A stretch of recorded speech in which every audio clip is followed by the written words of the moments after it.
What's going on, everybody? Welcome back to The Art of War. We have a super exciting Codex review here for you today as we're going to be reviewing the Black Templars new Codex supplement. Yeah, one of my favorite armies in the entire game, up there with Blood Angels, up there with World Eaters. Man, I'm super excited for this one. Ooh, it's going to be so good. So we're going to dive into the full review of their book here. We're going to go through the army rule, the data sheets, as well as each of the new detachments, and give our opinion on what we think is going to be the most competitive, what you should probably think about building towards if you don't have it already, and kind of what this army is going to look like on the table. Absolutely. It looks really neat looking at it for the first time. They hit hard. They hit. They hit. They hit. They do not mess around. Black Templars, they love hitting. So if you are joining us, please do give us a like, subscribe to the channel, and tell your friends about us. All of that massively helps us grow. In addition, tell us in the comments what you're most excited for. We'd love to hear from you. We are big fans of this book as well and this faction, and we'd love to hear your excitement. And that really kind of bleeds through in these videos. So we're really passionate. Absolutely. We love to hear your passion.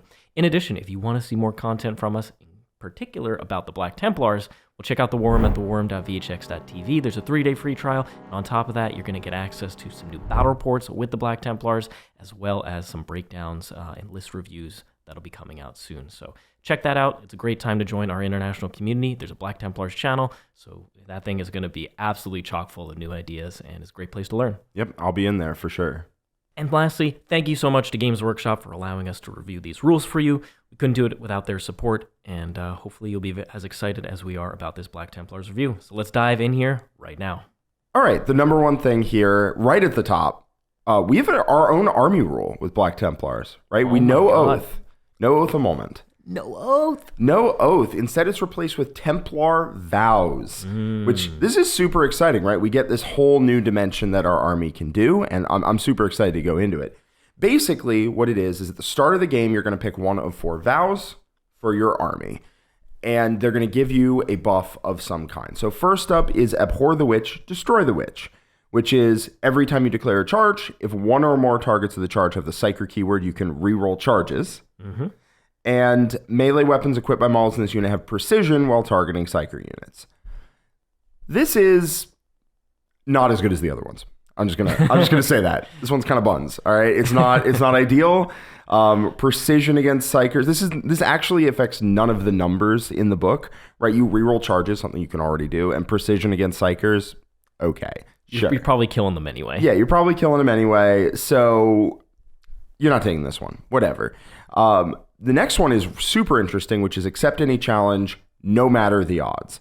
Each time a model in this unit makes a melee attack, if the strength characteristic of that attack is less than or equal to the toughness characteristic of the target, add 1 to the wound roll. That's pretty massive. Your army roll is just +1 to wound basically across the board, unless your opponent is like toughness 4, toughness 3, toughness 5, somewhere in there, in which case you probably don't need help. Probably not. Probably not. And That's really good. It's really, really good. So if you're going into like vehicles or tough infantry or something, and you're swinging in there, you're going to get +1 to wound.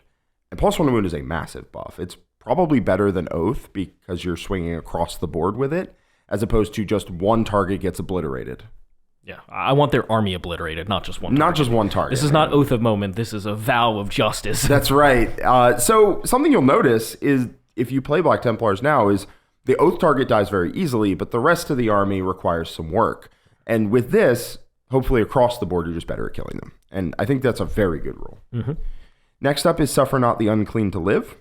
Your army is eligible to declare a charge in a turn in which it fell back.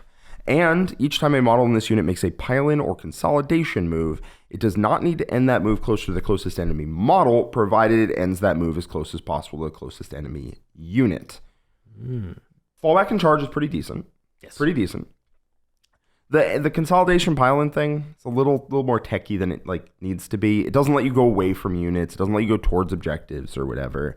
It just lets you not go directly closer to the closest model, and occasionally that will come up, but rarely. Maybe there'll be some rules in the actual detachments that interact with these different army ones, because Black Templars used to have that. I imagine some rules might do that. One of the detachments does have that, and it does make this one quite good. Mm-hmm. This would be very noticeable anytime you get a 6-inch pile and consolidate. Then you can go around a unit or something and get to somewhere you couldn't otherwise get to. Maybe in a janky melee matchup, this will be really impactful. Yeah. But I'm still stuck on the +1 to wound. Man. Army +1 to wound. Whoo! And then finally, we have Uphold the Honor of the Emperor. If the unit has infantry keyword, it stickies objectives and can advance in action. Very nice. Very nice. So if you don't need that +1 to wound, you can just make your army, sticky objectives as you walk over them and then advance out and do whatever kind of mission actions are required. I think it's pretty clear to me right now that accept any challenge is just like head and shoulders the standout here. It is a very good rule, and the rest are kind of niche, in my opinion. Sometimes you need that niche rule. Yeah. But when you don't, here's +1 to wound. Hitting harder is always the first choice for a Black Templar. Yes, for sure.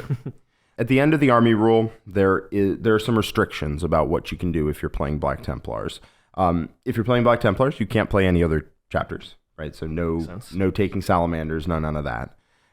You lose Oath. Anytime you take a normal unit that has Oath on its data sheet, it loses it and gains Templar vows. You are not allowed to take the first company task force. Sure. Oh, no. Oh, You're God. saved. I'm saved from the worst detachment in the book. I'll just take the Gladius. It's fine. Or one of the detachments in here. That's good. If it said no Gladius, I would have cried. But it says no first company task force. You're not allowed to take any Psyker models. And if there is a unit in here that has a generic counterpart, you're not allowed to take that. So you can't take a Repulsor when there is a Black Templars Repulsor in here. Mm-hmm. Right? All right, first up in the data sheets, we got the characters, and these are my favorite. You know how much I love Helbrecht. Oh yeah. And they gave him the treatment, right? He's so good. So his stat line basically stayed the same, right? I think he went from 5 to 6 wounds. His model should never have had 5 wounds. His rules changed a little bit. So he has Crusade of Wrath. While this model is leading a unit, +1 attacks and strength to melee weapons equipped by models in that unit. It used to be +1 strength and crit 5s, but a lot of builds of Black Templars couldn't use the crit 5s, right? The Gladius had no way of using it. So this is purely better there. +1 attack is great. +1 attack is amazing. +1 attack and strength, especially when you need to hit maybe a strength 6 breakpoint to wound knights on 4s or to wound like possessed on 3s, is really huge here with that +1 to wound. And then at the start of the fight phase, you pick an enemy unit and engage your range. And this is not like Voldus, where you have to, select your unit to fight to get the mortals. Just at the start of the fight phase, he zaps you. And on a 2 or a 3, enemy unit suffers D3 mortals. On a 4 or 5, they take 3. And on a 6, they take D3 plus 3. That's pretty massive, but he also adds 1 to the result for every 5 models in his unit. Interesting. Okay. Yes. So if you're running a big Crusader brick with him, you're just It's like, here's off. D3 plus 3 if you charge me. Which is a sizable defense, right? If your opponent charges, like, I don't know, possessed into you and 2 of them just disappear, they aren't swinging. Yeah. And even with +1, it's essentially a 1 or a 2, they take D3. On a 3 or 4, they take 3. And on a 5 or a 6, they take D3 plus 3. That's a nasty mortal output at the start of the fight phase. Mm-hmm. And into high toughness targets, things that are tough to kill, you throw a grenade first. You shoot them with Ferocity, his combi weapon. Maybe do some mortals off that. Charge in, do some more mortals, and now you're +1 strength, +1 attack.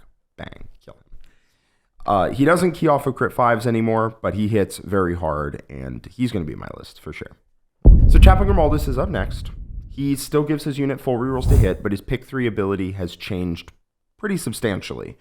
It is now +1 advance and charge instead of advance and charge.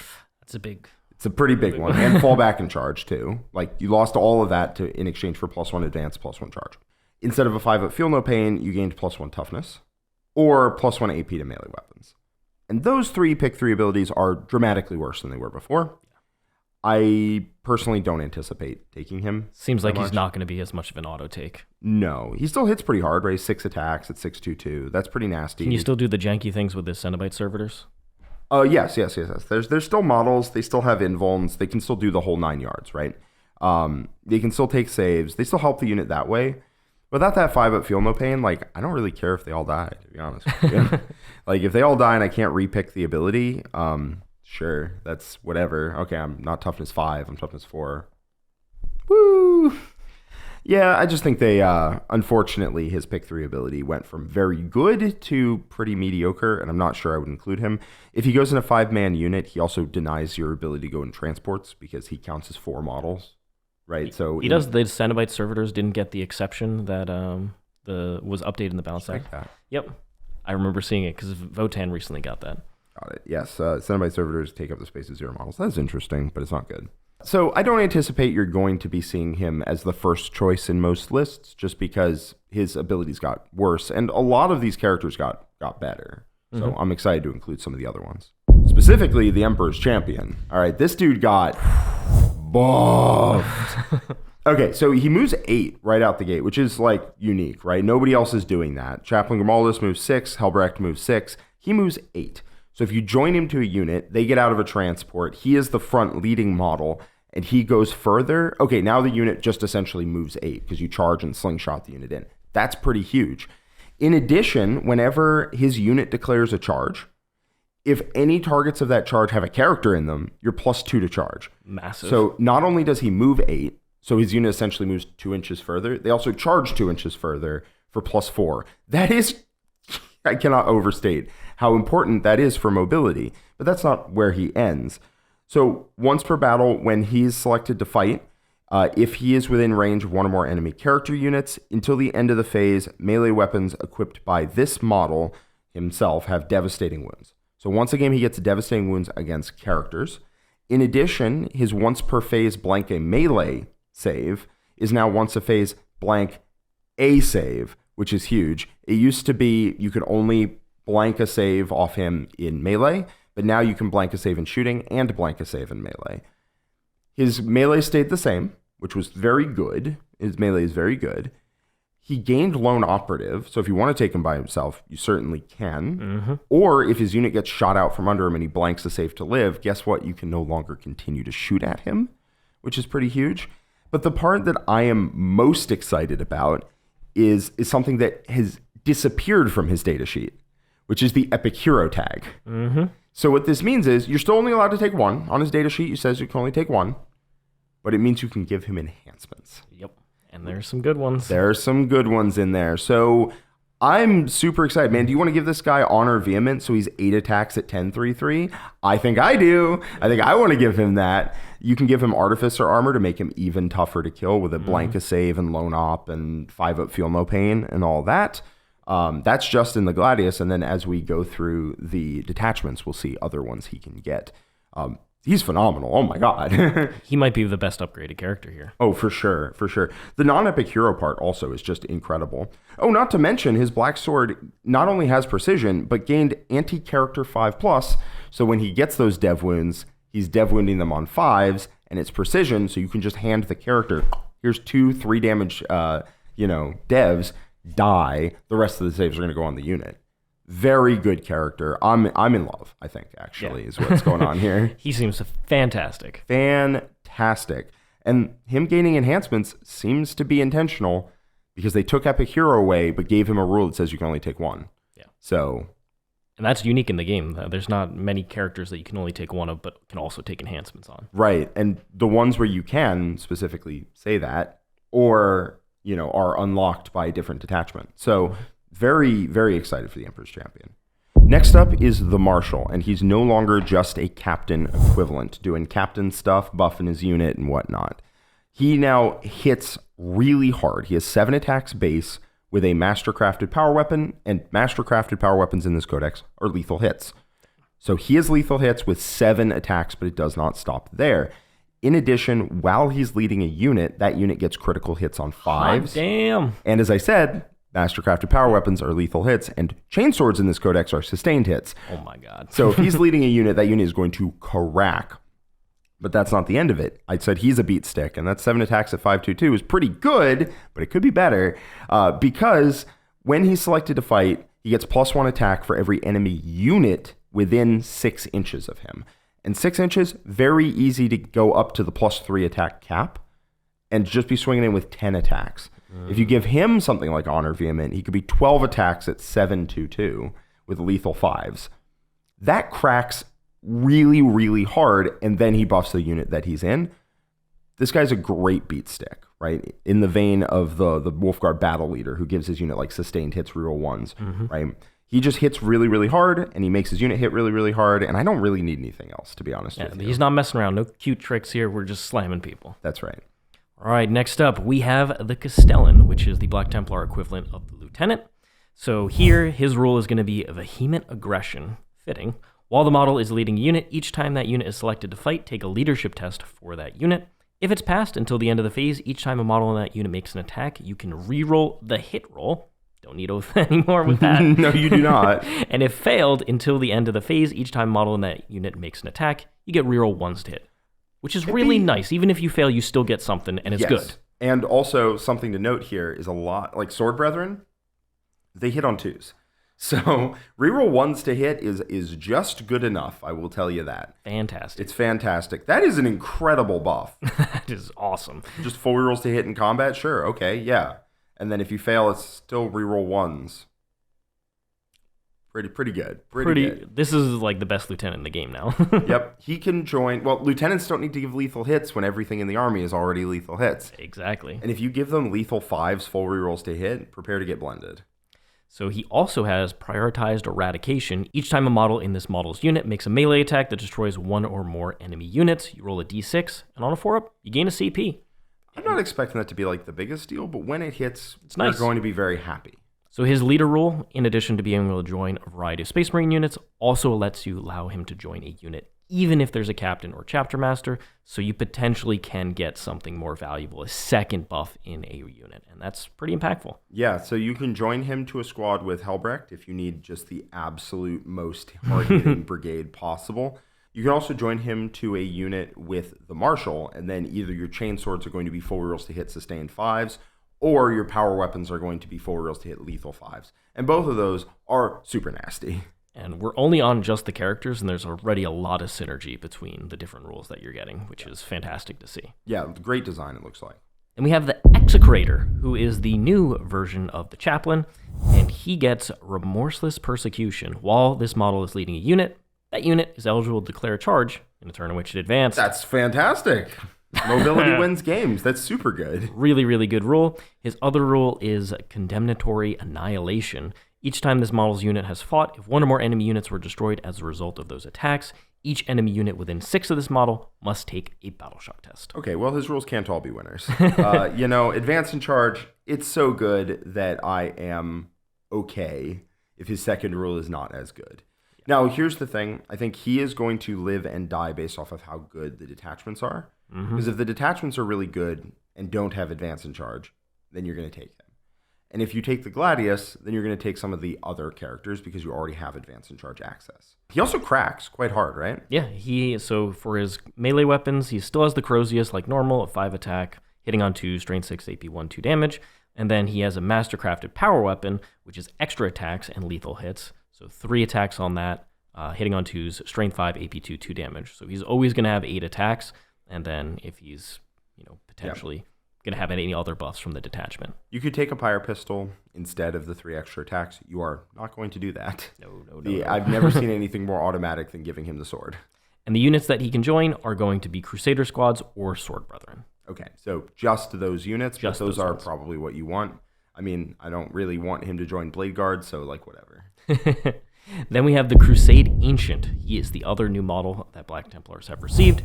He also has a mastercrafted power weapon for his combat, and he can join the same units, Crusader squads and Sword Brethren. He can also be attached to a unit that has a captain, chapter master, execrator, or a lieutenant. So a little bit of flexibility there. His rule is Vengeful Exhortation. While this model is leading a unit, each time a model in that unit is destroyed by a melee attack, you can fight on death on a 4-up. And then his other rule, Martial Honor. The first time a model in this model's unit makes a melee attack that destroys one or more enemy units, till the end of the battle, while this model's unit is not battle shocked, he gets +5 to the model's OC characteristic. Yes. Okay. Again, they can't all be winners. This guy kind of sucks, and that's okay because the Execrator's great. So we got a good new thing in the Codex. Yeah. Unfortunately, 4-up fight on death and him being OC6 if you've already killed something is not enough reason to want to include a character. If this was full fight on death, you could think about it. That is a strong role. But 4-up is very inconsistent, especially on a smaller squad. And if you look at the other characters we just went through, advance and charge, you just get it. Awesome. You get access to crit 5s, or you get access to the full rerolls to hit. It's like, okay, those are just banger rules. Those are just better, right? And you can join him and one of those.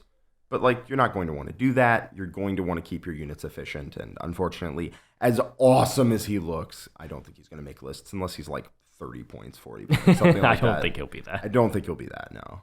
Okay, we have Sword Bretheren, and these are one of my favorite units in the game.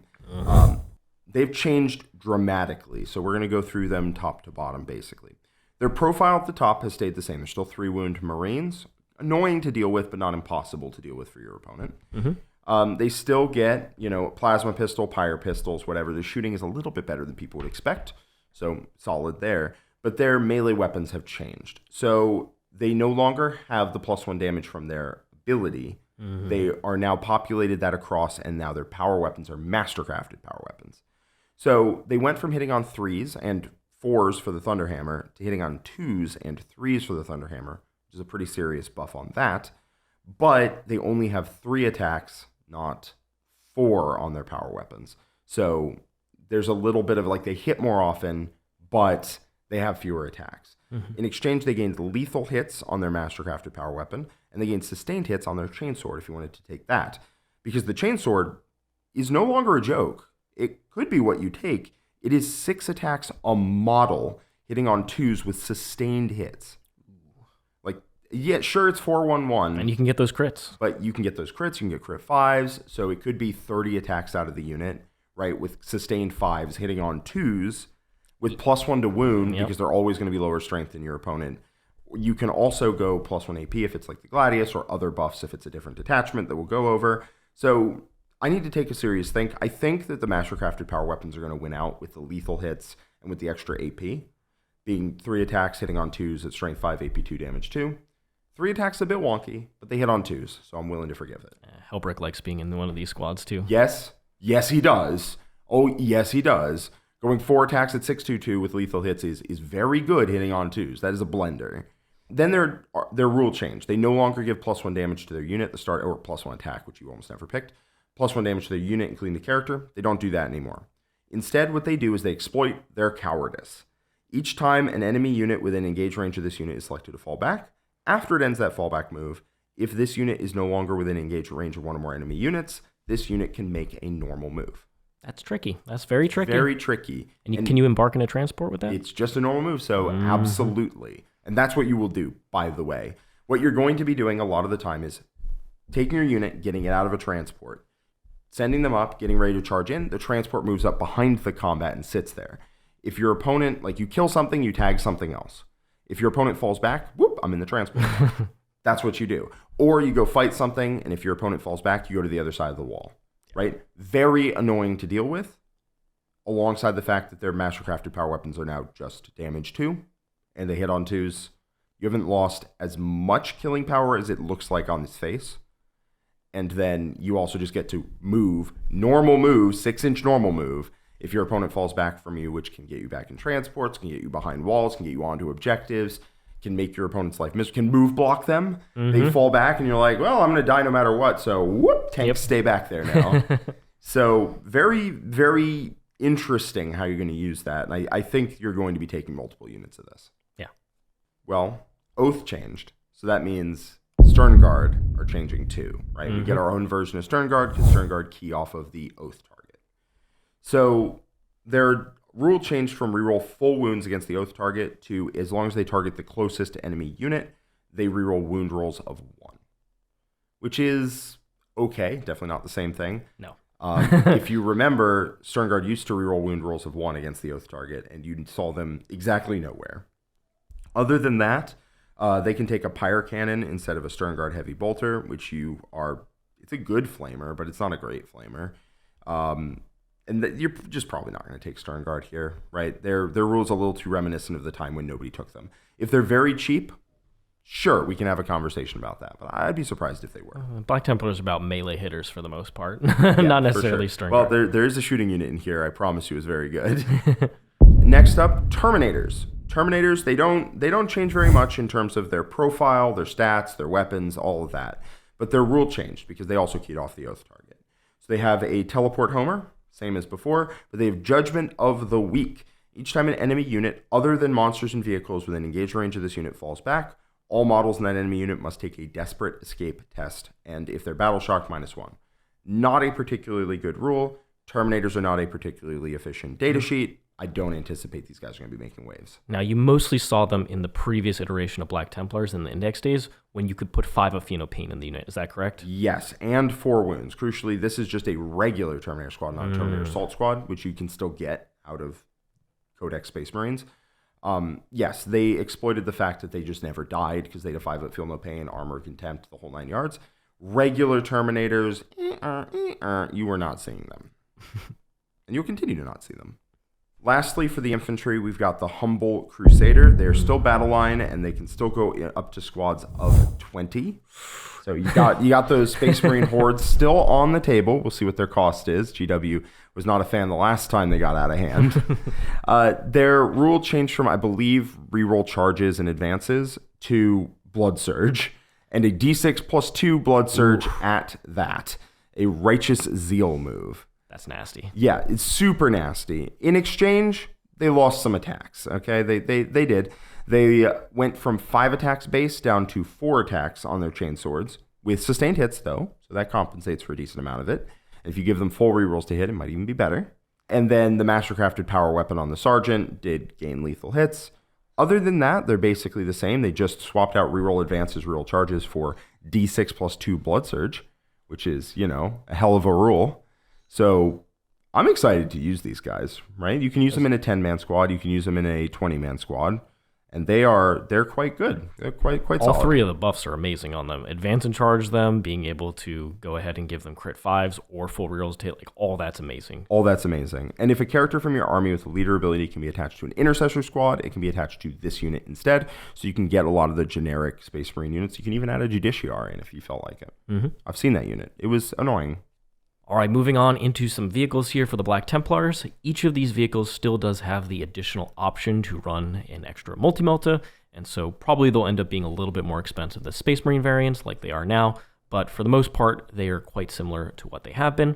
So the Impulsor still allows you, if you disembark from it after it advanced, you count as making a normal move, but you can still do a disembark, which is nice, although typically doesn't come up too often. You usually stage them and just attack from there. And then moving on to the Gladiator Lancer, it's still going to be a decent long-range shooting platform for you with the additional rerolls for the hit, wound, and damage. Make it additionally consistent against you, especially without Oath. Yeah, this is something that, yes, this is absolutely you touched on here. Because we don't have Oath, and we have another rule that replaces it, we are going to be looking for consistency in shooting. So something like a Vindicator that would really, really like Oath, well, we might not include it, but something that comes with its own rerolls is something we might really want, and then we exploit the +1 to wound and melee, that sort of thing. Yeah, a Lance or a Ballistus Dreadnought, for instance, things that are relatively, self-contained. Exactly. And the Lancer I would consider a lot more in Black Templars than I would in regular Space Marines, because it comes with that multi-melta as well, so it's not just 2 shots. Then we have the Reaper. It still does nasty things to infantry, getting the Sustain 2 when targeting infantry units with its twin heavy onslaught Gatling. So if you're really in a horde-type meta, which we aren't right now, it's a good tank to bring. And then the Valiant, classic, Melta shots all over the place. Each time the model makes an attack with its twin Lastown and targets the closest eligible monster or vehicle, you get the +1 to hit. Yep. So just a good, consistent tank here as well, although without the rerolls, it can be, potentially swingy. It's a little swingier without the rerolls, but luckily it pumps out 8 shots, and the fact that the twin last talent hits on 2s into its preferred target means that it does compensate for lack of Oath by being just more shots, which is quite nice. I think it's a good tank. I wouldn't take the Reaper. The Reaper really likes having full rerolls to hit with a sustained 2. If you are in a horde meta, we can have a conversation about it. As you said, we're not. Yeah. The Lancer coming with its own rerolls kind of has me think. Well, it would have me thinking if there weren't some changes coming up. Let's look at these repulsors. So the regular repulsor, again, still toughness 12, still 16 wounds. So it's a house, right? It's a house. It comes with its own multi-melta, which very much helps its anti-tank package between the twin las cannon and the las talon, getting a multi-melta as well. Not sad about that. But it's rule changed. Instead of when an enemy unit charges a friendly unit near the repulsor, that friendly unit can get into the repulsor, which is a very good rule. It got changed to when an enemy unit is selected to shoot, if any of those attacks targeted this transport, it can use the ability. If it does, any units embarked can disembark. And when doing so, models in those units can be set up anywhere on the battlefield, wholly within 6 inches of the transport, but not within engage range of one or more enemy units. So if they shoot at it, you can reactively disembark 6 inches away. I don't anticipate that being too strong. You can catch your opponent off guard by saying, hey, I'm disembarking 6, and now I'm moving 6, and now I'm doing, whatever. But I think if you're going to take it as a transport, you're just going to take an Impulsor, really. But I can't say that about the Repulsor Executioner. The Repulsor Executioner, again, same weapons, right? Same weapons as before, but with a multi-melta, which is going to be massive here. Its rule also changed. It is still a house, right? It's still 12 toughness, 16 wounds, 1,000,000 guns, way more guns than it should have. We'll come back to that in a second. It has Interception Strike. Each time this model makes a ranged attack that targets an enemy unit within 12 inches of one or more Adeptus Astartes units from your army, you can re-roll the hit roll. Oh my God. Wow. What you should do right now, and I usually don't recommend this, but just pause the review real quick right now. Head over to gamesworkshop.com and go ahead and grab some Rep X's because these things are going to be out of stock. Warpfire better start a brisk trade in Repulsor Executioners. So, realistically, this is your fire base in Black Templars, right? It shoots quite hard. It does not need Oath. It does not care that you lost Oath. It has long-range shooting. It has good long-range shooting. My main issue was honestly, I was like fine on Repulsor Executioners before. My main issue was that its rule was cheeks. It was bad. It was like +1 to hit, or I think +1 to hit against targets below half strength. The thing I really need my like 200 and whatever point tank shooting at. That was pretty bad. Occasionally it came up, but largely no. But here, if they make a ranged attack, I'm just going to shortcut this. If they make a ranged attack, they reroll hits. Yeah, you're going to have stuff in their face. You're going to have stuff forward. You're going to have a unit of scouts going forward and doing an action, right? At the very least, within 12 inches, not even within line of sight, within 12 inches of your enemy unit, then you get full rerolls to hit against it. I don't think this is broken or anything. It's a solid tank. You were seeing Repulsor Executioners on kind of the fringe of the meta. Every so often you'd see it come up, but it really didn't break through that much. Mm-hmm. I think in Black Templars, I think they're going to be a mainstay, and I think that's very solid. I think there's some interesting combos with Primaris Sword Brethren rule, where you get them into the teeth of your opponent's army, charging something, you've already shot something with the Repulsor Executioners. Then they go ahead and do the fallback, and now that potentially could open up some sort of like Overwatch play that might be nasty. Yeah, right? For sure. Because it's not just your shooting phase, right? For the full rerolls? Correct, yeah. You can Overwatch with full rerolls on this tank. I think this tank is going to be a nasty piece in the Gladius, because you can give it +1 AP, ignores cover on all of its shooting attacks, and just rip units off the board wholesale. This is going to, as I said, be your fire base. I think you take 2, and they will just make sure that you don't walk into a shooting matchup and look like a clown for not having any guns, right? Because that was something I was very worried about losing Oath. Was I was like, well, a lot of the Space Marine vehicles aren't like this self-contained damage piece that I'm super excited to take. And without Oath, maybe you go pure melee, but pure melee doesn't really like work, right? It doesn't. It's tricky. It's tricky. Pure melee Blood Angels, pure melee Black Templars. You need something so your opponent can't just sheer disrespect you. The Repulsor Executioner will do that, right? You're not going to beat like a guard or Tau at a straight up shootout, but you have enough guns that they have to respect it and to treat and approach the game from a respectful place. And I think that is a great thing to have. I think in this meta, you probably take the Heavy Laser Destroyer. If there are other metas out there where you need to kill 3-wound infantry or something like that, you could think about the Macroplasma Incinerator, but the Heavy Laser Destroyer just makes tank players like sit up and take notice, right? And that's what I want.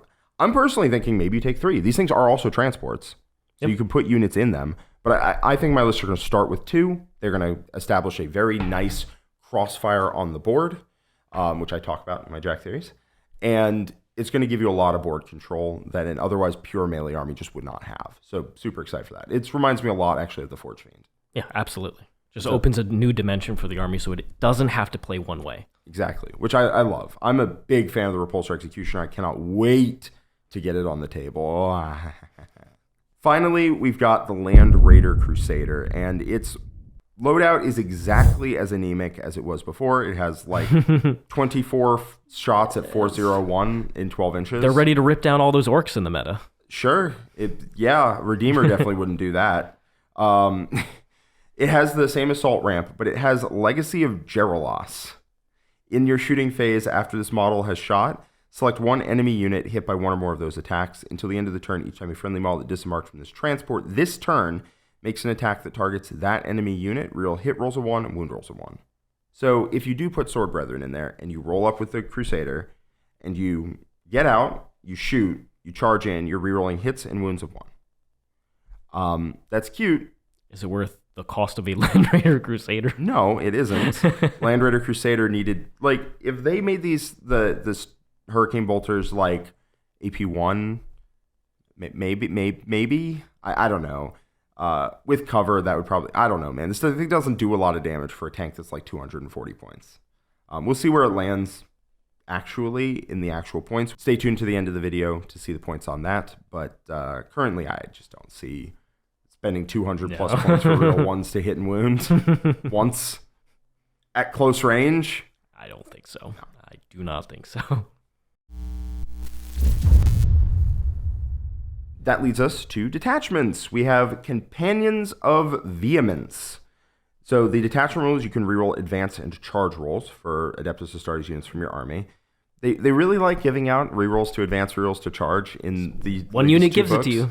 Yeah. I mean, I don't know, man. You can always CP reroll your advance roll. You can always CP reroll your charge roll. Worst case scenario, but it's not bad. It will add up. I've played Black Templars in the past where their army rule or detachment rule, whatever, was 9th edition, was reroll advances and charges, and it came up more often than I expected going in. So I'm not going to make the same mistake this time.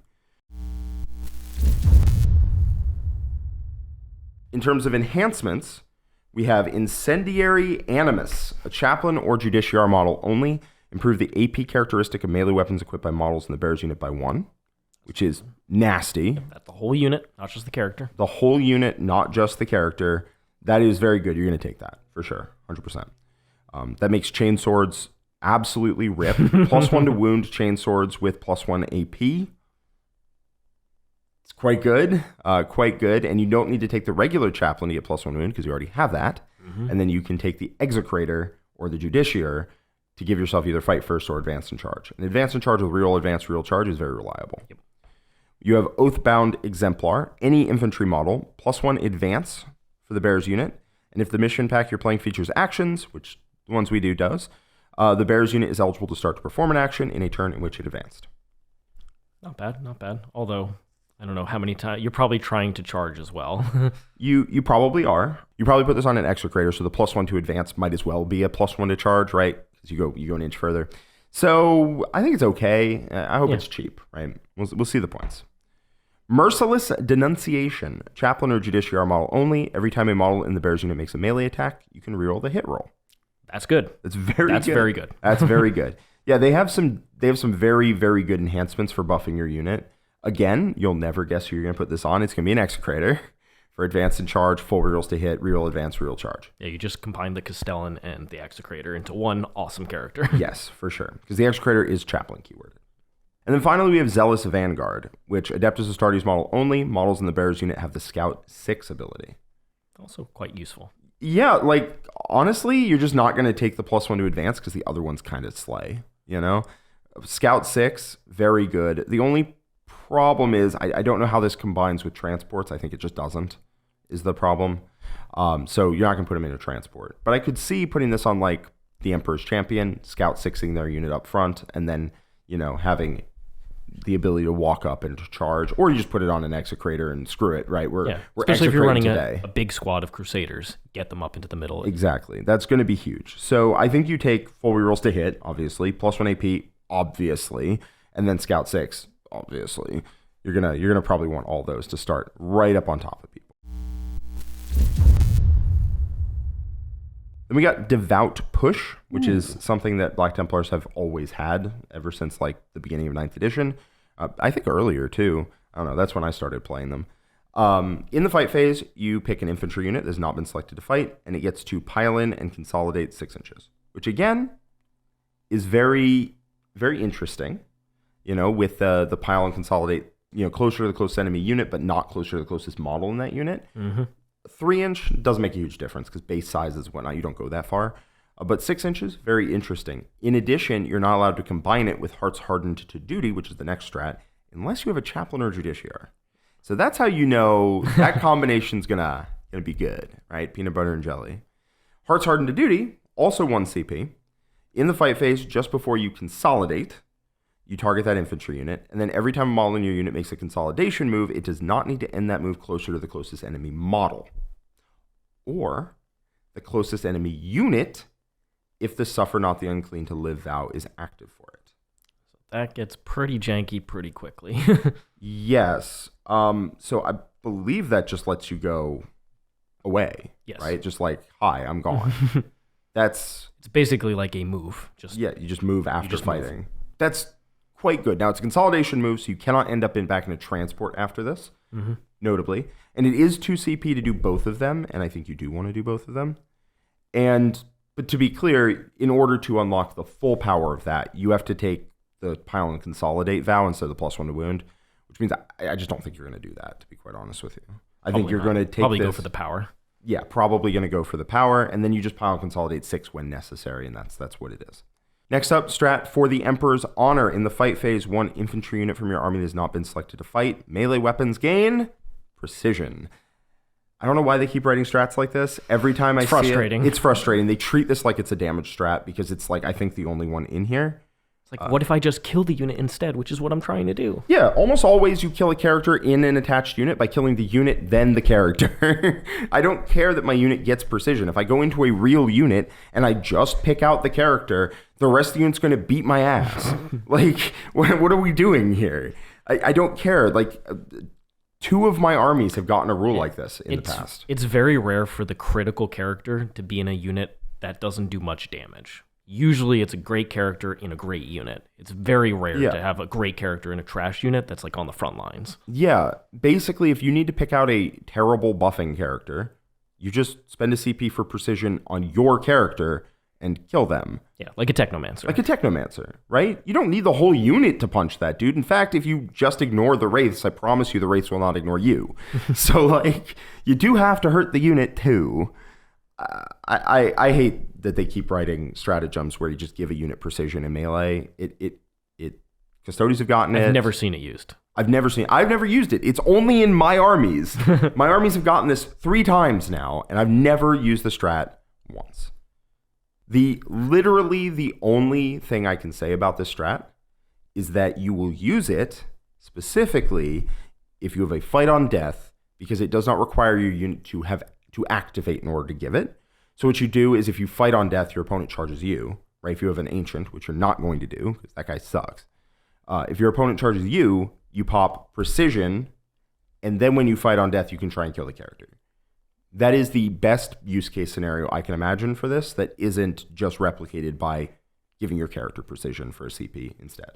Pious Enmity, 1 CP in the fight phase. You take a Chaplain or Justiciar unit from your army that has not been selected to fight. Until the end of the phase, every time a model unit makes a melee attack that targets an enemy unit, reroll hit rolls of 1. Great. If the target's a monster or vehicle unit, reroll wound rolls of 1 as well. That's pretty solid. That is very solid. I like that strat. Why can't we have more like that, please? Yeah. More like that. That's just great, right? And with +1 to wound, if you can get up to strength 6 or strength 5, you're very likely to be wounding enemy units on, 4s. If enemy vehicles on 4s, then reroll 1s. Very helpful. If you can get up to strength 6, strength 6 is that break point. Now, unfortunately, this is just Chaplain or Justiciar, so the strength 6 unit with Helbrecht can't benefit from this, unfortunately. I think you're just running Chaplains, basically, or Justiciars in this detachment. Heresy begets Retribution, 1 CP. Your opponent's movement phase just after an enemy unit ends a normal, advance, or fallback move. 1 Chaplain or Justiciar unit from your army within 9 inches and not within engagement range can make a Retribution move. To do so, roll a d6. Models your unit move a number of inches up to the result, but your unit must end that move as close as possible to the closest enemy unit, and when doing so, those models can be moved within engaged range of that enemy unit. Okay, so it's a non-consistent reactive move, but also potentially Blood Surge. Yes, you have to go closer to them, so it's not a reactive move, right? This isn't like I can go away behind a wall if you move up at me. You have to go closer. So this doesn't defend your unit. This is purely to attack.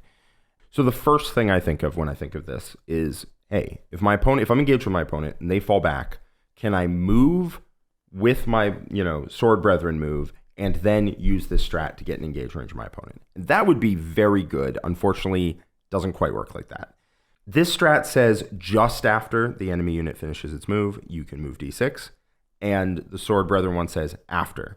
So if they happen at the same timing, your opponent could still stack it, so the Sword Brethren one happened afterwards, but they don't have to. Unfortunately, the way it works is you take your d6 move that can get you into combat, and then you move 6 inches. And that's a lot worse, especially because you're not allowed to go in any direction. You have to go directly towards your opponent. That means what's likely to happen is you move directly towards your opponent but can end in combat, but you don't. Then you can move 6 inches in any direction, but not to end in engage range.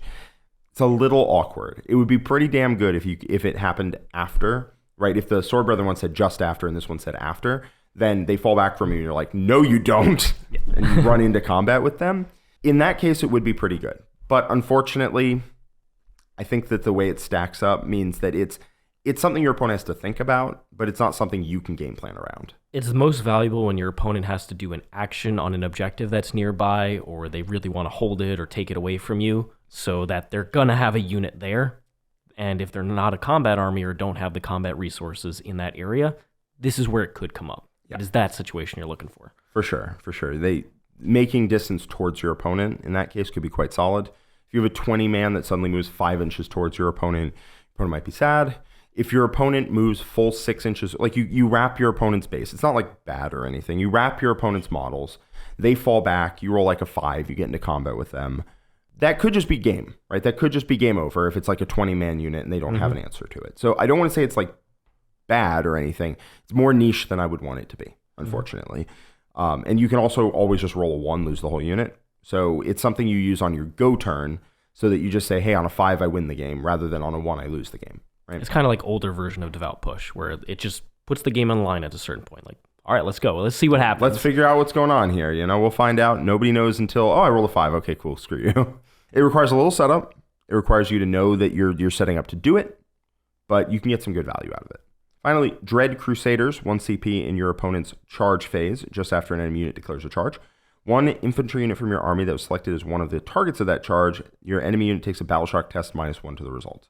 This isn't like amazing, but it's better than it looks. If your opponent needs some kind of strat or something in order for their unit to work, which a lot of the time they do, and they take a battle shock check at -1 and fail it, that is bad for them. In addition, if they're trying to contest an objective or take an objective, here's a battle shock check. Find out if you actually do it. Something you can do is your opponent charges like some scouts, right? Something you don't really care about. And then you battle shock them. Well, now they can't like fight on death, armor of contempt, whatever, on your turn when you walk up and kill them. So it is helpful. It's a little less helpful than I would have wanted, right? It's a battle shock check thing in addition to like a precision thing in the detachment. And then there's 2 that are talked about entirely when you like pile and consolidate, and they only really work if you have Suffer Not the Unclean Vow, which you probably don't. But it is a solid strat, right? There are some stuff that's decent in here. The enhancements are quite good, and this detachment really wants you to run the Execrator. Yes, you're running the Execrator. You're running triple Execrator. You're giving them 3 of the good enhancements, and then you're probably popping Dread Crusaders every time your opponent charges you with something where the battle shock will make a difference. You're popping the Blood Surge towards them anytime it would matter, and you're, rerolling 1s to hit and wound anytime you can. So the other strats are going to come up very rarely, I think. Next up, we have the Vindication Taskforce. Their detachment rule is Purge and Sanctify. Each time an attack targets an ancient unit from your army, if that unit is within range of 1 or more objective markers and the strength characteristic of that attack is greater than the toughness characteristic of the unit, -1 to wound. -1 to wound is good, but having to have an ancient in your unit, not as good. Ancients are across the board the worst characters in Space Marines. I want you to keep that in mind as we go through this detachment. There's a second rule, though, for the detachment rule. Each time a Crusader squad specifically, so each time a Crusader unit from your army makes a Righteous Zell move, which is their Blood Surge, that unit can end that move as close as possible to the closest objective marker instead of as close as possible to the closest enemy unit, which is cute, but this is a pretty niche, pretty restrictive detachment rule, and you usually want your detachment rule to just be a solid rule your army gets. Yes, like maybe, I don't know, just off the top of the dome right now. Once a game advance and charge, once a game advance and shoot, and then once a game fall back, shoot, and charge. Would that be a good detachment? What about all game advance and charge? Or fall back and charge? yeah, that's a strong detachment roll as well. All right, so here we go with the enhancements. This is Imperialis of the Eternal Crusade. Each time an enemy unit selects the bearer's unit as a target of a charge, -2 to the charge roll. It is not cumulative with other negative modifiers to charge rolls, but -2 to charge would be really good in a defensive, like a Tau army loves this. I don't want them charging, I want them failing. Black Templar unit that's probably going to be in your opponent's face. You can get a lot of value out of this There's rule. cute things. So what I'm thinking of as an aggro player is I like to stage really close to my opponent, right? I like to make it so that they feel very uncomfortable with how close we are. But it's a lot easier to do that if your opponent's charge is -2. So if you say, hey, you have to go around this building, get into combat with me, you might have to make a 7. If I tell you that's a 9, you're probably not going for it. Yeah, so on US Open, where you have the U-shaped ruins and you can kind of 1-inch block them, certainly you can get more value here. Maybe on a WTC format, it's harder. Yep. Or if you like crush one side of the board and something from the other side of the board tries to come and help, you can say, no, sir, stop, please. So there are some good uses for this. Yeah, or if they have to reserve charge, for instance. Exactly. Yeah, your opponent drops down a reserve charge, you're like, no. Then they pass the 11 anyway, but whatever. Who would do that? This weekend it happened to me. Someone went for an 11-inch charge and banged it.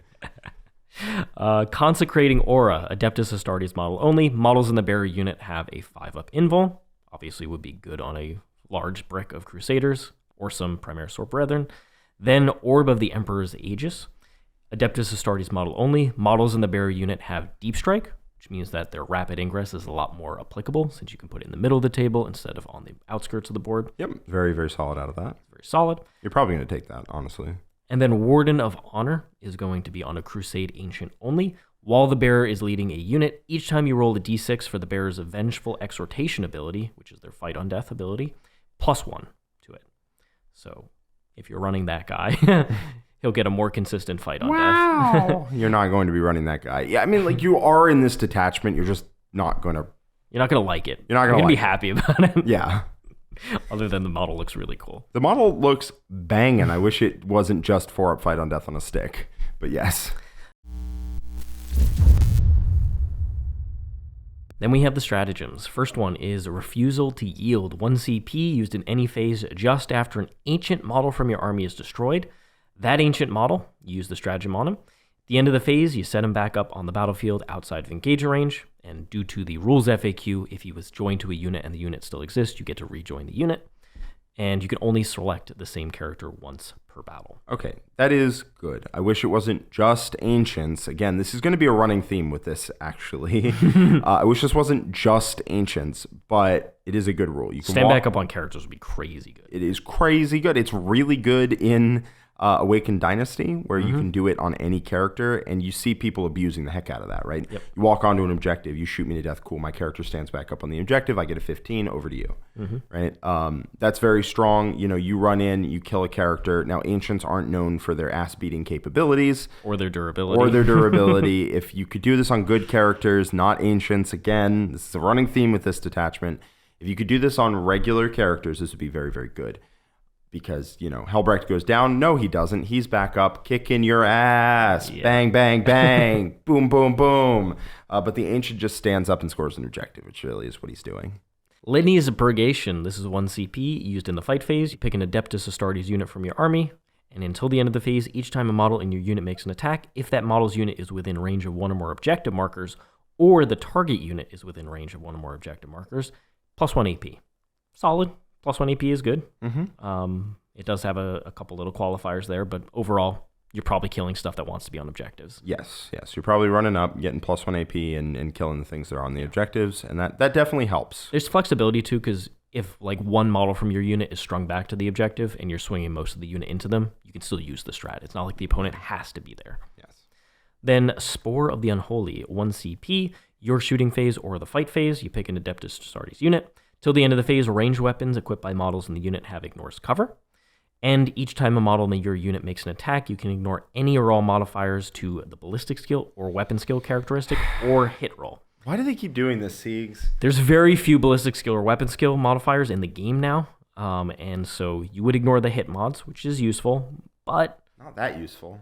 your units also just don't really need ignores cover because you're typically relying on tanks to do this. Ignores cover on a Rep X is legitimate.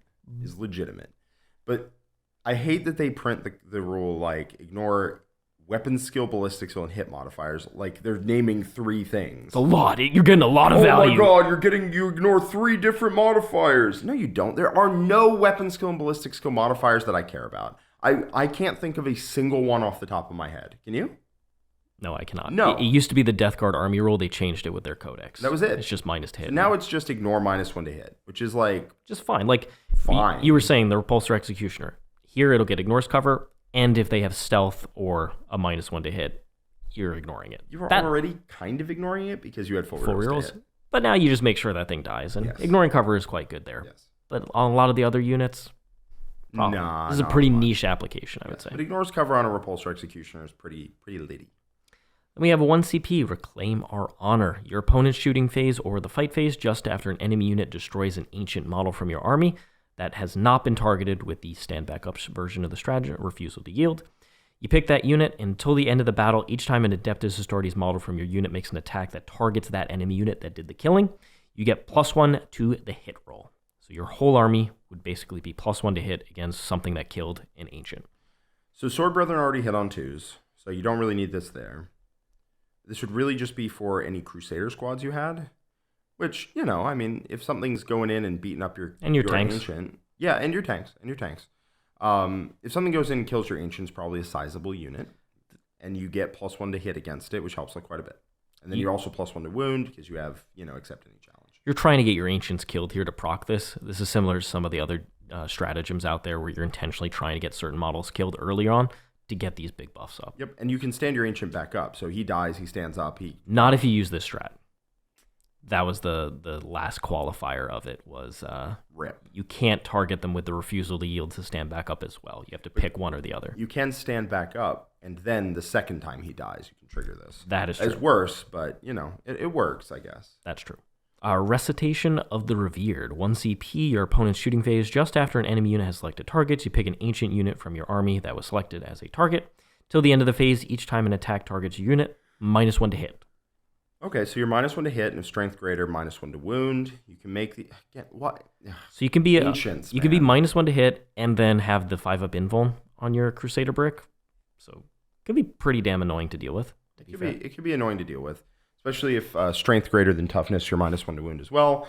I could see. I think this detachment wants to have like big 20-man bricks with ancients in there. Yep. And luckily, the ancients can join a unit even if somebody else already has. So you don't have to give up some of the really good characters that you have access to.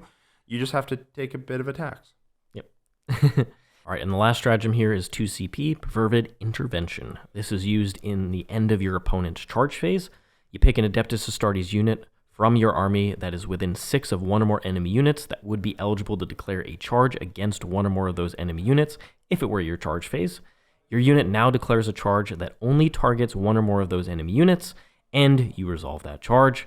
Note that even if this charge is successful, your unit doesn't receive any charge benefit. So that only means, although I don't think we get anything else off the charge, right? We're not like Blood Angels, like Liberator or World Eaters. Or I haven't seen like anything like that. It's probably insurance. It is. So you just don't fight first. That's the only thing, right? But because you're the only one who charged, you're likely going to be the one fighting first because your opponent doesn't have fight first and it's their turn. This is a very good rule. Mm-hmm. If your opponent walks up to contest your objective away, you just say, no, absolutely not. And you just, here we go. Yeah, and if 20 Crusaders gets to charge into a unit on the objective, well, they essentially lose the game on the spot because you kill that unit, then you're there able to walk up and possibly advance up and declare a charge down into their lines with a unit that might be -1 to hit, -1 to wound. So that is something they have to be concerned with. So just contesting your objectives away, it doesn't work, right? And that is very strong.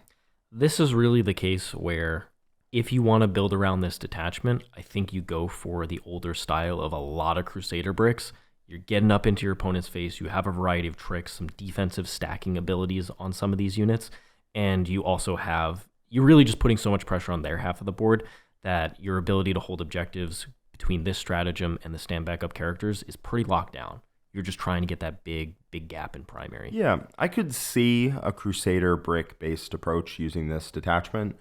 And in fact, if you're taking that approach, I think you do take this detachment. You just put Ancients in everything, which is going to suck, right? Your list is going to be like 1750 and then 250 points of 5 Ancients or whatever.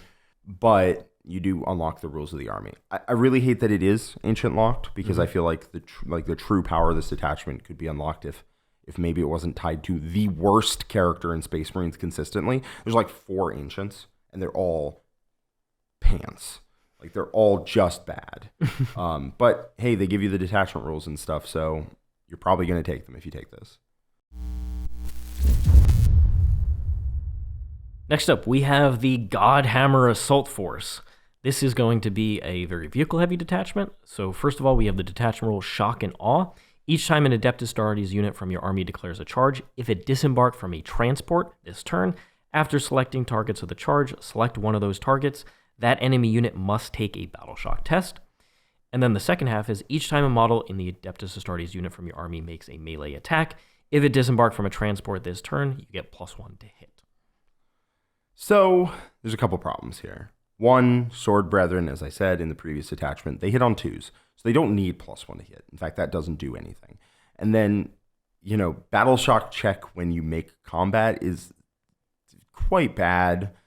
There's a lot of payoffs in these detachments that just don't really give you what you want, right? Like, there's a lot of, hey, if you take this, you get real charges. Like, sure, okay, cool. Or if you charge your opponent, they take a Battle Shock check. You're like, whatever. I don't like. Give me something else, right? Give me anything else. Really. To make Battle Shock rules work, you usually have synergy with minuses as well. Minuses and payoffs if they fail their Battle Shocks. Like your army gets +1 to wound against it or something like that. Something like that, yeah. And +1 to hit, unfortunately, just it doesn't work with Sword Bretheren, which is like the unit that's coming out of transports and declaring charges. You can have Crusaders do it. It's fine. You have to put them in like a repulsor, because there's 10 models, at least. So I'm not really sure who benefits from that rule. The +1 to hit, it's only melee, right? Yeah, melee. Yeah, I don't know who benefits from this rule. Honestly, like, actually, I don't know who benefits. Next up, we have the Enhancements. Paragon of Fury, Adeptus Astartes model only. Add 2 to the strength characteristic of melee weapons equipped by the bearer. Each time a melee attack made by the bearer is allocated to an enemy model. If the bearer disembarked from a transport this turn, you get +1 damage as well. So +2 strength, +1 damage. It's a solid enhancement. Yeah, +2 strength, +1 damage is very good on a number of characters. It's really good on the Emperor's Champion. Yes. Right? It's also incredible, and probably the place you would put it is on a Marshal. Marshal has 7 attacks base, and this is +2 strength, +1 damage. Yep. So 7 attacks base, he goes up to 10 if he's near a bunch of enemy units. He's going to be 8 attacks base, really, because he's going to be near a unit he's fighting. And then he swings in at strength 7, 8b2, damage 3 with lethal 5s. That guy hits hard. Yep. Very hard. So that's a great enhancement. I like it quite a bit. Battlesome Precentor. Adeptus Astartes model only. Each time the bearer's unit declares a charge, if the enemy unit takes a Battle Shock test as a result of the Shock and Awe detachment rule, -1 to that test. That is... Why are we trying to make this work? That is a wasted enhancement. Why are we trying to make the Battle Shock check out of a transport work? I don't know. Next up is Augury Servo Host. Adeptus Astartes model only. At the start of your shooting phase, select one enemy unit within 12 inches and visible to the bearer. Till the end of the phase, models in that unit cannot have the benefit of cover. This is very good when you have Rep X's ready to just blow down on your opponent's army. Yeah. All Rep X's have a ton of shots. All they need is like a little bit of a modification to those shots. This is very good. Ignore cover, +1 AP, or if you're running the Gladius, for example, both. Means that it turns it from like, hey, here's a lot of saves to take, but you have good saves too. Here's a lot of saves to take, and you don't have good saves. And then Herald of Sacred Slaughter, Adeptus Astartes model only. In the declare battle formation step, if the bearer starts the battle embark within a dedicated transport, the dedicated transport gains Scouts 9. Also quite useful. That is very good. Some of these enhancements are quite good. The +2 strength, +1 damage one makes a Marshal or the Emperor's Champion hit crazy hard, probably the Marshal. And then the Scout 9 is very quick, right? You start that in an Impulsor, very good. The turn-off cover one is all right, right? You have to be within 12 invisible, it's all right. Good enhancements, generally. Yeah, these are quite solid. The -1 battle shock check one, you're never going to see. Nope. Now, the stratagems here, we have a Ceaseless Cause. This is 1 CP. End of the fight phase, you pick an Adeptus Astartes infantry unit. If your unit is not within engaged range of one or more enemy units, but was eligible, it can make a normal move of up to 6. It cannot embark within a transport at the end of this move if it disembarked from a transport this turn. Yeah, so you can get kind of a cycle going where you have a transport and a unit on the board in front of it. The unit on the board walks out, kills a unit on the center objective, gets back in the transport, and something else gets out of the transport that turn, right? You have 2 units. One unit disembarks, the other unit goes forward. The first unit stages where the second unit was, second unit gets back in the transport, and you keep that cycle going. That's probably what you would use it for. Alternatively, you can go fight something and run through a wall, which is also quite solid. So, solid strat. A bit more hoops than I'd really love to jump through on this one. It's contextual. Honestly. You have Especially to see what's because going on. other armies have access to get back in a transport after I've charged out of it. So, yeah, a little bit weird. Uncompromising Egress, 1 CP, your movement phase. 1 Land Raider model from your army that has not been selected to move this phase. 1 Adeptus Astartes unit embarked within your Land Raider can disembark. When doing so, models in that unit can be set up anywhere on the battlefield wholly within 6 of your Land Raider and can be set up within engaged range of 1 or more enemy units. So that strat is exactly the same other than the Land Raider part, which is a big deal, actually. The fact it's a Land Raider means that it's even less valuable. That strat is in World Leaders, right, in Gore-Track Onslaught. A detachment that has made 0 waves and actually has a better detachment rule than this one. But I digress. Point being, you never get out and engage range of your opponent. You don't have to, right? You generally want to charge. But getting out 6 is essentially +3 to move because you get out 6 instead of 3. It also means you can't be wrapped in the transport and stuck there. It's a good strat. You get out 6 away and then you walk 6. It's essentially, like your move 9. Yep. And then if you have a way to advance and charge, maybe Execrator, maybe, then you can go even further than that. Or if you're getting out with, the Emperor's Champion or whatever, you then get out 6, walk 8, you go 14, you then charge. That's very fast. But the Land Raider here, you could also just normal move it, disembark, and then charge it. Right. I forgot that it's a Land Raider. It's a Land Raider, so it's... God. Like, this would be good on the other transports, but the Land Raider specifically, I failed. The scenario where they wrap it, it is useful there, but also they're running in and wrapping your Land Raider. Yeah. It's any Land Raider, right? Yeah, it's any Land Raider. So the Land Raider you're going to take is probably a Redeemer. Redeemer is tougher to wrap than your average Land Raider because it can overwatch really, really nastily. I just don't. I forgot it was just Land Raider. I got excited it was Impulsor for a second. It was not. Forget I said anything, really. Next up, 1 CP, Gauntlet of the God Emperor. Your movement phase, 1 Adeptus Astartes vehicle model from your army that has not been selected to move this phase. Till the end of the phase, each time your model makes a normal or advanced move, it can move horizontally through terrain features. Not models, but terrain features. So it's really trying to probably get your Land Raider through a terrain feature where you then disembark, then you charge. That's okay. Yeah. Stop trying to make Land Raiders a thing. You can use it on any vehicle, though. They're very inefficient at the moment. You can do your Rep-X through a thing. Take your Rep-X, run through a wall. You don't have melee tanks in Space Marines, right? We don't have demon engines.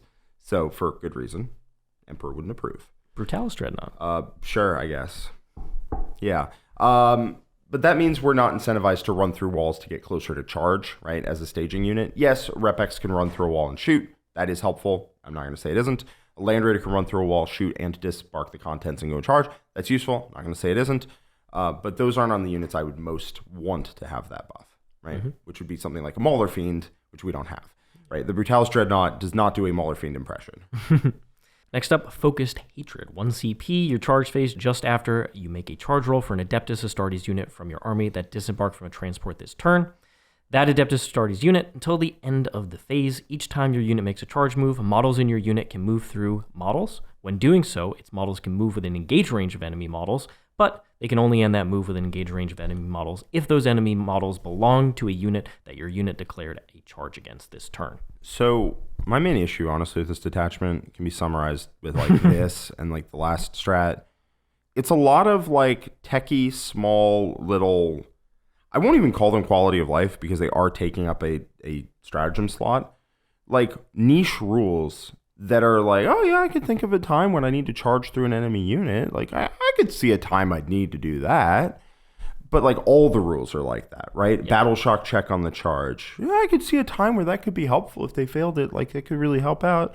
It's like, but that doesn't, it's not something that you can use to proactively help your game plan every time, right? These stratagems are very niche, very wonky. Oh, your vehicle can run through walls. Or, oh, you can, move through models when you declare a charge if you disembark from a vehicle. Like, I don't care. 1 or 2 of those in a detachment is fine. Good even. 6, your detachment lacks serious power. Hey, we got 2 more stratagems here, Jack. Not bad. I don't remember what they are, so I might be jumping the gun on this one a little bit, but we'll see. Condemnatory Info Screed. This sounds like an AdMech stratagem. It does. 1 CP, your fight phase. 1 Adeptus Astartes unit from your army that has not been selected to fight this phase. Till the end of the phase, each time a model in your unit makes an attack, if it disembarked from a transport this turn, reroll wounds of 1. If the transport was a land raider, you get full rerolls to wound. Okay. All right. That is, I'm not going to call it a good strat, but it is a strat that amps your power level, right? Again, it's trying very hard to make land raiders work. Triple land raider is not a particularly good list. It's not going to continue to be a particularly good list. Hold on a second. What do you reroll? You reroll wound rolls? Wounds of 1. And then if it's a land raider, it's full reroll wounds. Okay, because the land raider Crusader already gives you reroll wound rolls of 1. And hit rolls of 1 if you disembark from it. I mean, trying to make land raiders the focus of a detachment is certainly a way to get me to not play that detachment. I like a land raider because it's a contained unit, not because every single strat keys off it. Like, come on, man. I'm not going to take 4 of these things. Let's calm down. Last up is Blessed Hull, 2 CP. Your opponent's shooting phase just after an enemy unit has selected its targets. You pick an Adeptus Astartes vehicle unit from your army that was selected as a target. Till the end of the phase, each time an attack is allocated to a model in your unit, -1 damage. It's -1 damage on what? Any vehicle? Any vehicle. Okay. 1 CP? 2. 2? All right, fair enough. That is a good strat. That's a very good strat. No qualifiers. It's a very good strat.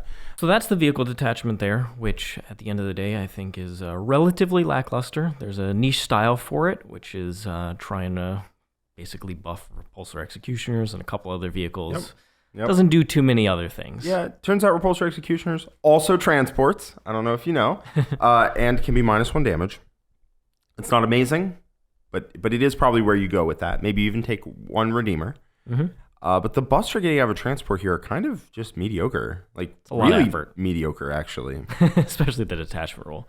Dude, battle shock check. Oh my god. Ah! So ultimately, I think this one is probably going to end up being the weakest one here. At least the Ancient one supports a very distinct Black Templar style, which is Crusader spam. And then the Chaplain style is a bit more flexible overall. A little bit more. I'm a bit disappointed that a lot of these detachments only benefit a small slice of the units I want to take. Like if I were to take an army without a detachment in mind, like just the units I think are good, each of these detachments buffs a small slice of that. And I was really hoping that there would be more of like an index style detachment where it buffs everything, right? You see that with Warhorde, right? Warhorde is very good because it buffs every unit in combat, basically. Same thing with, a lot of the codexes that come out, there's an index style detachment that just buffs every unit in a consistent way. That's usually one of the better ones. But here, unfortunately, there's a lot of the hat detachments. Ooh, I'm going to wear my Chaplain hat or my Ancient hat or my Getting Out of Land Raiders hat. And if the concept of that misses, it's just bad, which we'll have to see. There's things you can do with these. There's a feeling here from me that the designers kind of have been locked into a space with Space Marines and they didn't really have a lot of other options left. They were trying to pull some janky rules or think of unique things they could throw into a detachment. But I think they've finally just relented on the fact that they already created amazing combat detachments in Gladius and Stormlance, and they're kind of accepting that if you want to play those, you totally can and just buff any units. So how do you feel, Jack? Do you think the Grotmus detachment maybe has any play with some of these updates? Unfortunately, the Grotmus detachment is just not very good. It's a lot of very niche benefits, like some of these detachments, honestly. There's a lot of very niche benefits, like precision in combat, stuff like that, instead of actual power. You can get, I think, +2 move or +1 strength. Both of those are fairly good buffs, but that's basically where it ends. I think it has a little bit more play than it had before, but I don't think that's like a lot. What I will say is this feels like an army designed for the Gladius, almost. I don't think it was. I don't think it was designed with the Gladius in mind, but it takes the Gladius buffs and it runs with them. So, Sword Brethren unit, you fall back from it. I now reactive move from the Gladius, and then I reactive move from their data sheet, or vice versa. I need to figure out exactly what order it goes in.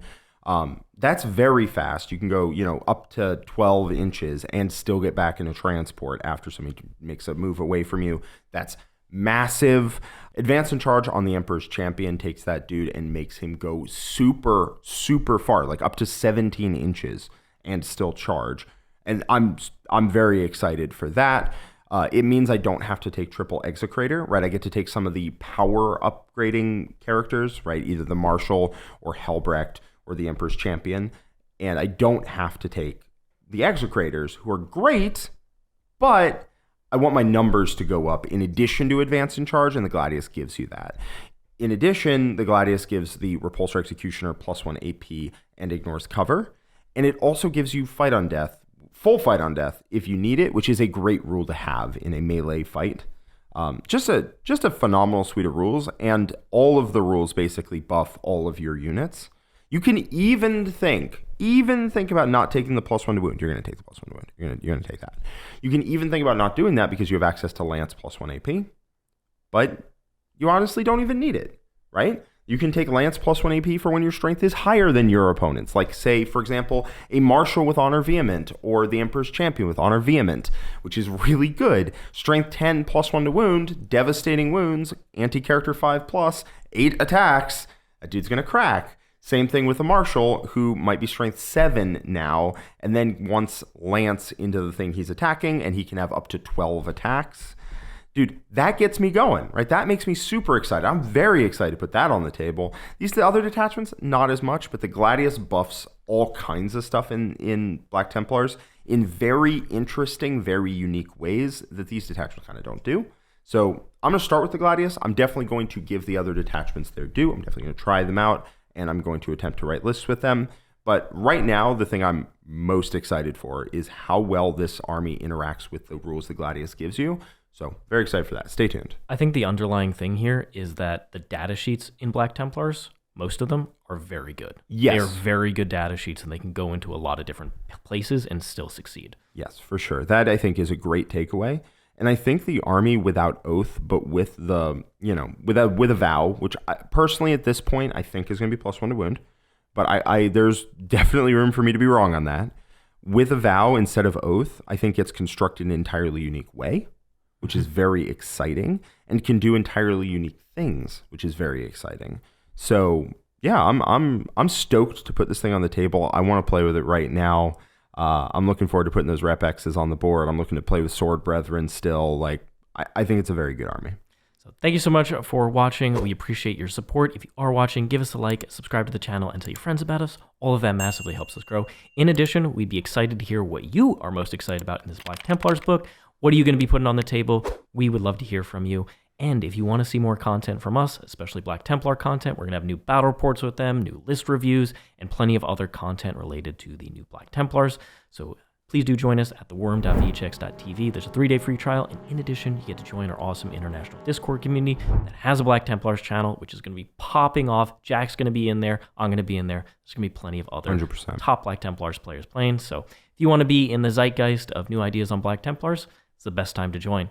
All right, so let's go ahead and dive into the points here for the Black Templars in this MFM. Now, of course, as always with these MFM points from Games Workshop, they might not be the final points, but these are the ones we have been given, and they are intimated that these will likely be very close to what the official points are when the MFM and the app are updated in a bit. Absolutely. And the first thing I want to say is these points are very interesting. I think these give Black Templars a lot of room to breathe, so let's break them down.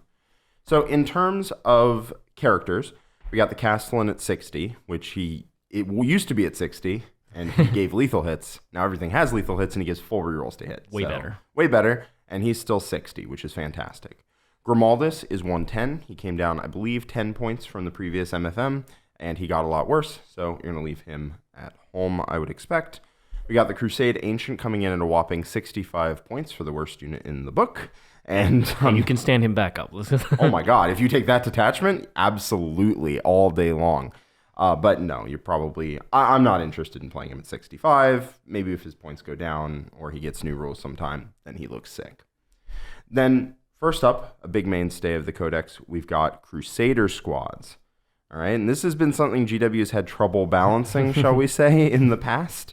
The 10-mans you, never see, but the 20-mans every so often would bubble up and become a real issue, and then GW would slap them back down. Yeah, and there's a new detachment here that buffs that playstyle. Exactly. So if you take 10 models, you're going to pay 150 points, which is very cheap, actually, right? Because you get 6 regular dudes and 4 scouts, basically. 150 points for 10 models is pretty solid, and I think you could see some 10-mans running around the board in the near future. Really good screen, relatively cheap trade piece. Lots of attacks, right? Does some good work. Then if you take a 20-man, it's 310. And I think we saw that 320 for a 20-man was just too much. It was just too much, and you never really saw the 20-mans at 320, but you saw them at 280 sometimes, so they split the difference.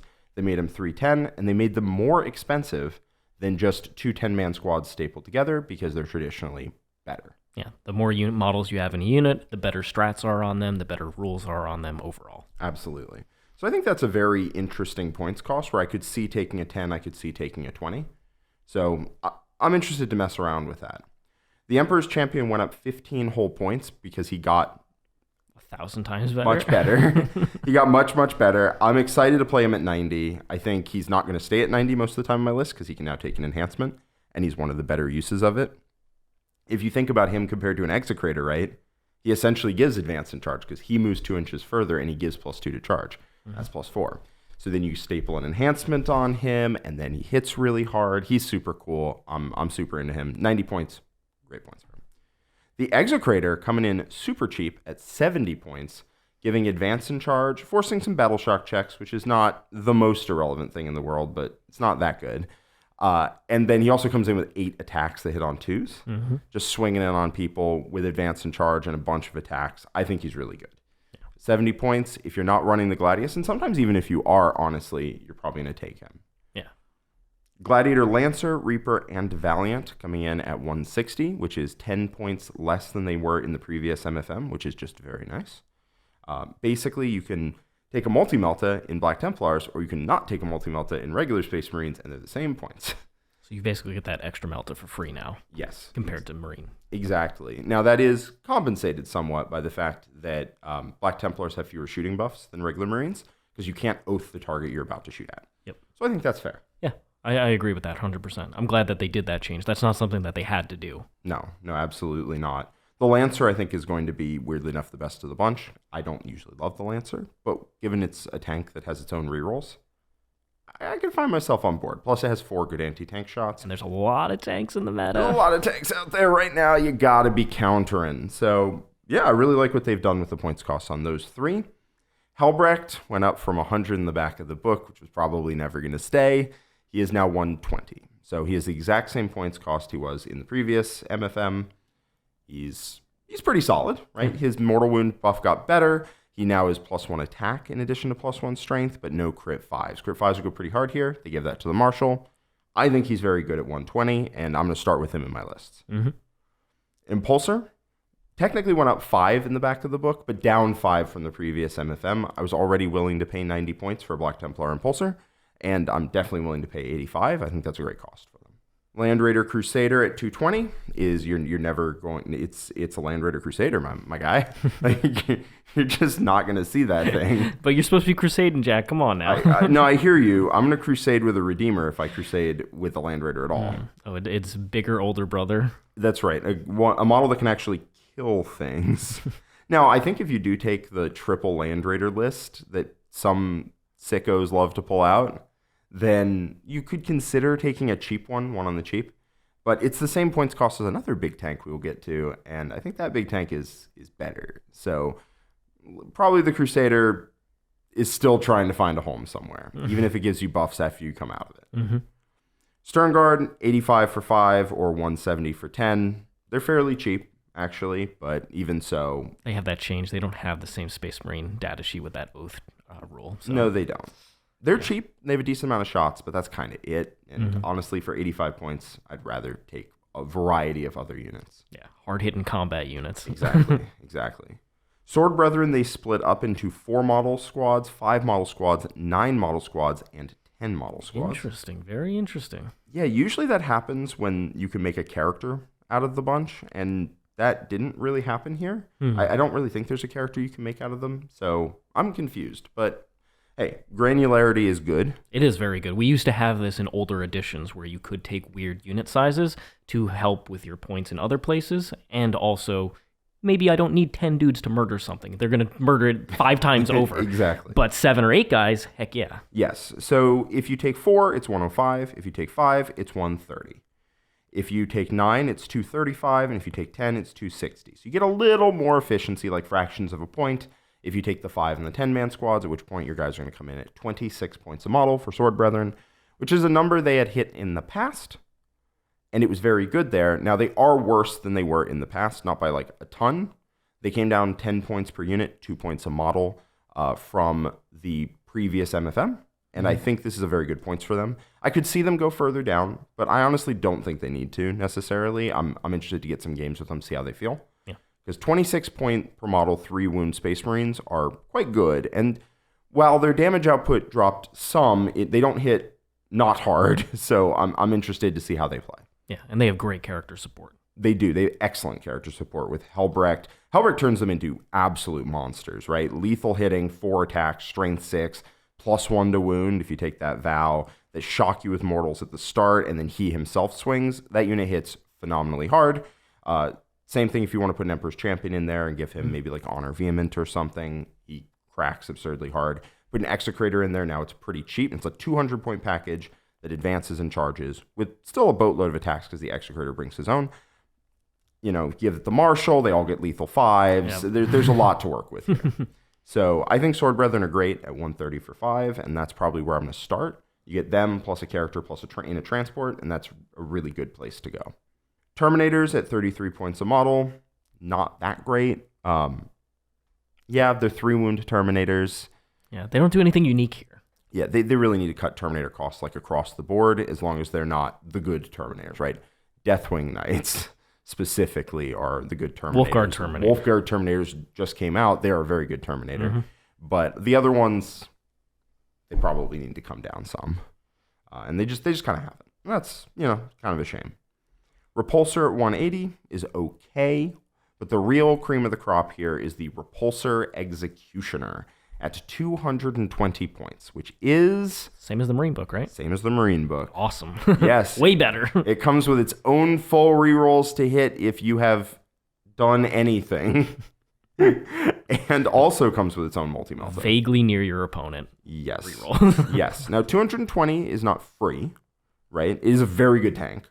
But it's not one where you're going to casually slide 3 of them into your list, right? This isn't Forge Fiends we're talking about here. Yeah, exactly.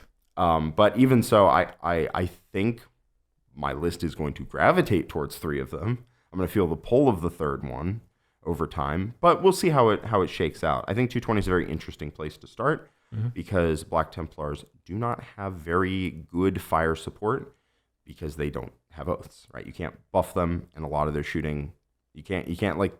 You could take Iron Storm, but without oaths, probably not. It rounds out the army. It allows you to actually be able to pick up screens and stuff reliably without having to always be charging. Exactly.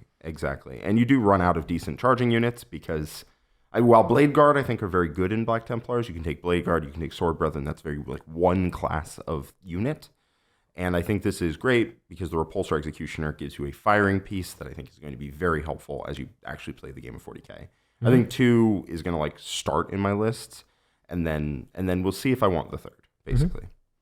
The very interesting points cost. So that's all the data sheets covered. That's all the points for all the data sheets here. The enhancements, they didn't change them at all. They rarely do. As far as the points cost goes, I'm fairly happy about this. Even the ones that show up here in red, like the points went up, a lot of the time have actually come down from the previous Munitorum Field Manual. And I think these points are the points that needed to happen for the Codex to feel like an army you can play. I think if they kept a lot of the points of the current MFM, or if they like jacked up points on the Repulsor Executioner or something like that, then the army would be very tough to put together in a way that makes sense. So I'm very excited to play with these points costs. I think they're very well done. Grimaldus maybe could come down a little bit, but if that's the biggest nitpick I have, then that's actually good. Sometimes MFMs can be brutal. Think back to that Tau book, but this is fantastic. I think these are really competitive points, and they open up a lot of different units for Black Templars. Like almost all the characters are competitive besides Grimaldus here. They're competing with each other with really good rules, but you could run any combination of them. Absolutely. I'm happy that Sword Bretheren came down a little bit. I don't think they need to come down a lot from the current MFM, but they definitely needed to come down some amount because they weren't as good. Now they compensate for that by being fairly cheap and still hitting hard and having some really, really good movement tricks that I'm excited to play around with. So lowering their points cost a little let them slide into that new niche very well, whereas they still hit hard, don't get me wrong. If you give them the right buffs and you swing at the right targets, they'll still kill stuff very hard. But they don't hit with the undeniable force that they used to. Now they have a little bit more like maneuverability shenanigans, and I'm glad that's reflected in the points. So broadly, very happy with this. I think the tanks are fairly cheap because you can't oath them up, and the melee units reflect their new role, and I think that's very good. So happy to play with this. Stay tuned to the Black Templar channel of our Discord, and I will be posting up ideas I have there, things that you can do, like new list ideas that you can play, and I'm very excited to play with this. Absolutely. I think this is a great foundation for the supplement for Black Templars, and if you want to see a new game with the Black Templars in action, check out the Worm at theworm.vhx.tv. There's going to be Black Templars versus New Grey Knights going head-to-head, and then in the following week, there's going to be further Black Templars content, so if you're a fan of the army and you're excited about it, come on and check out the Worm, theworm.vhx.tv. There's a 3-day free trial, and you also get access to content for every single army in the game, as well as some very high-level strategy and tactics videos like the Jack Theory. Absolutely. Thank you all for joining us, and we'll see you next time. Thanks so much. So long. Bye.